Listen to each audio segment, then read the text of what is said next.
Welcome into the UCLA-Oregon recap presented by Belfort, the leading disaster recovery partner for businesses and communities. I'm Chris Williamson, and man, did we have a terrific finish out in Eugene, Oregon, as the Ducks defeat UCLA 64-59, and it was a freshman by the name of Jackson Shelstad who led the way for Oregon to defeat the Bruins 64-59, as Oregon now improves to 10-3 on the year. All right, we now bring in CBS Sports college basketball writer Matt Norlander. And Matt, hell of a game for the last time these two teams are going to play as Pac-12 opponents.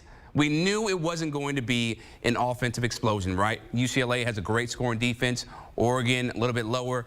But what did you make of how poised the freshman Jackson Shelstad looked in this game?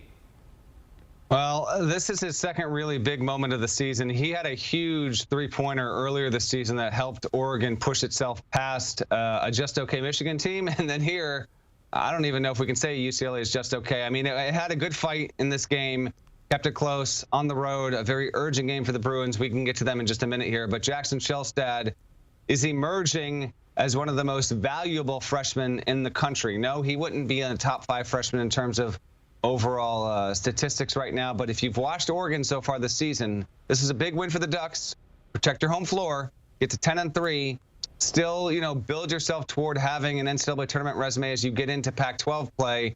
Shelstad has been quite the development here. Him alongside Jermaine Cuisinart, obviously more of a veteran, and he had a nice game as well. So that was a big win for Oregon to hold on after a push from UCLA. I thought that was actually an important plot development for the Ducks, who, are far from perfect, but 10-3 heading into 2024. I think Dana Altman probably would have taken that if you gave it to him at the start of the season. 100%. And the other thing that I think was really impressive is the fact that the Oregon Ducks did this without N'Faly Dante, right? Without Nate Biddle, 2 of their big men, and they have other guys out as well.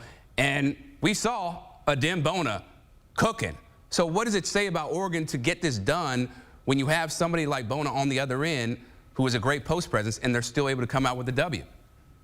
Yeah, a wonderful post presence. It says a lot, frankly. I mean, Oregon is going to get into situations on the road in the Pac-12 where it is going to be in tight spots, and there are guys that are clearly going to be marked men, if you will. Bona was he is the guy for UCLA. Bona, he can't do everything, but he is the guy. In fact, UCLA got that break down the stretch when Bona traveled, and they didn't even call it, which I found to be a little bit of an oddity. Right. But for Oregon to do this, I thought was mighty impressive. Let me touch on UCLA, though. Bruins are probably not going to the NCAA tournament. They're now 6-7. They don't have a quad 1 or a quad 2 win. This game was close. They had an opportunity to take it, and they could not peel it off here. Mick Cronin had a big rebuilding job in the offseason, wasn't able to take advantage with all of that.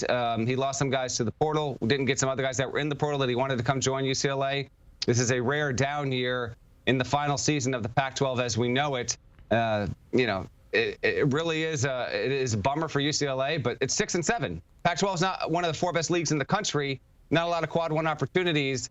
This is going to be a year where the Bruins are going to miss out on the NCAA tournament. I would be quite surprised now at this point if they were able to turn it around and turn themselves into a tournament team.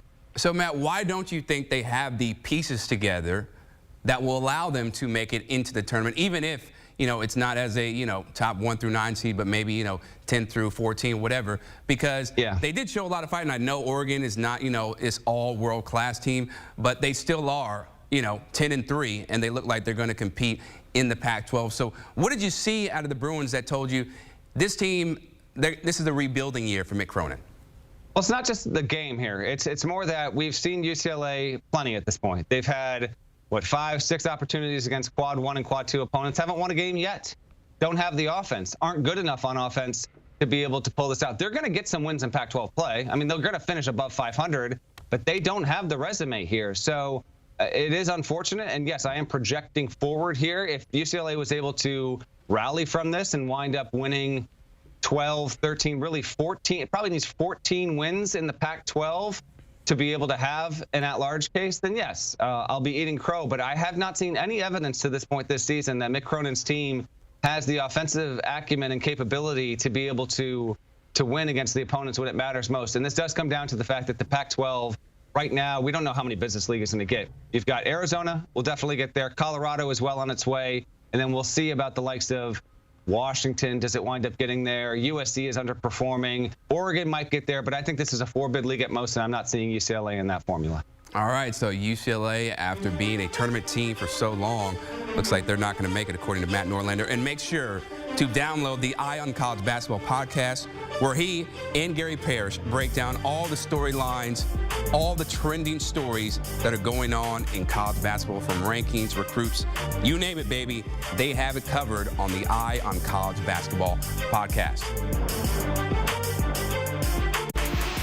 All right, time to head back out to Eugene, Oregon, where we are joined by one of the individuals who called the game, Rich Walton. Rich, this was a fantastic thriller, right, between Oregon and UCLA, their last game as Pac-12 opponents.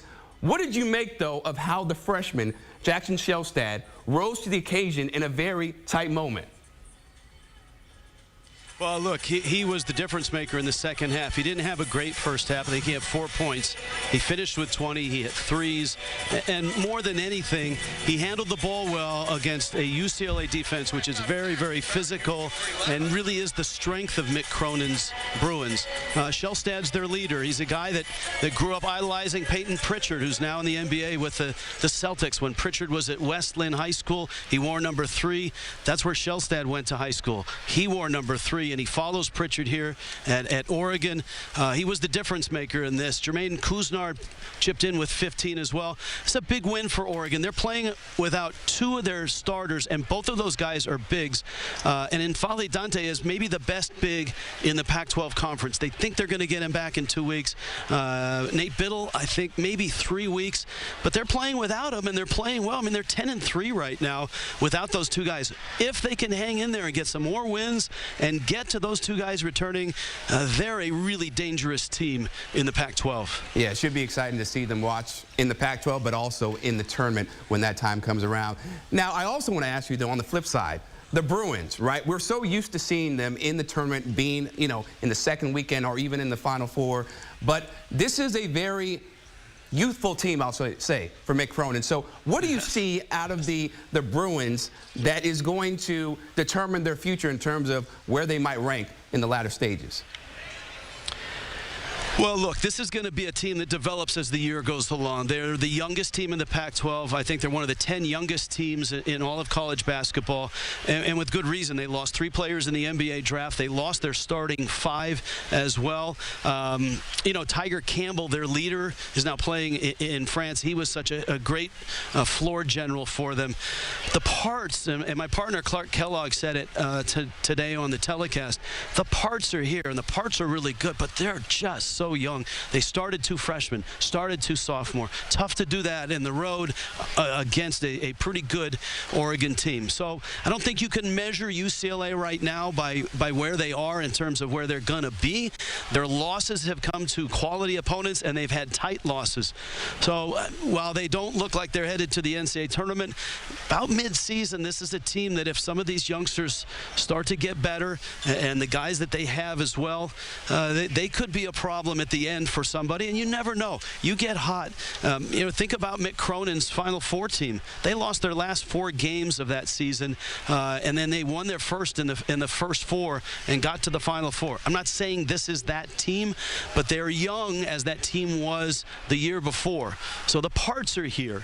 They didn't add in the portal like they wanted to, but it's still a talented team, and it's Mick Cronin. Right. And he hasn't missed an NCAA tournament in like 12 or 13 years. So, yeah, it's going to be a character-building year, if you will, for the Bruins and Mick Cronin. Rich Waltz, thanks so much for taking the time out to be here on CBS Sports HQ. Happy New Year, man. All right, Happy New Year to you. Thank you. All right, so the man of the hour was Jackson Shelstad. Shell-shocking second half. I love the work that our graphics department does, what they come up with. 4 points in the first half, 16 in the second half. Shot 63% in the second half, just 40% in the first. And this was really crucial. 4 of 5 from deep in the last 20 minutes. And he had 2 huge threes that put them ahead to give them some more margin for error. But this freshman is definitely playing like an upperclassman. And guess what? We're going to have full highlights from this game between UCLA and Oregon as it went down to the wire. That dunk right there was magnificent. We got highlights coming up after the break.